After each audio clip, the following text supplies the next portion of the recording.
কম সময় কইছে আইতো এখনো আইলো না। মুখ তো শুকাই শুকাই রয়েছে। ফোন করে লেখে একটু প্যাকেট সানা চুরা মনে লেখা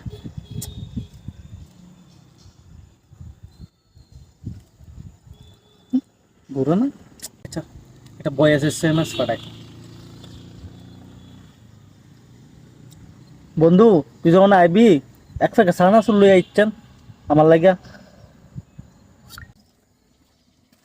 কি রে এত দেরি হয়েছে কি রে? তুই জানোস না আমার কাজটি সাইরে আউন লাগেনি। আচ্ছা ঠিক আছে সানা চুর দে, মুখটা তিতা তিতা হয়েছে। তুই সানাসর কথা কইছ টানতাম। তোরা আমি বয়স SMS পাঠাইছি না, কতবার ফোন করছি রিসিভ করছ না? বয়স SMS গুলা দেখছেন? বন্ধু তুই যখন আইবি একসাথে সানা চুর লই আইছেন আমার লাগা। বন্ধু আমি তো আয়া বসি রে,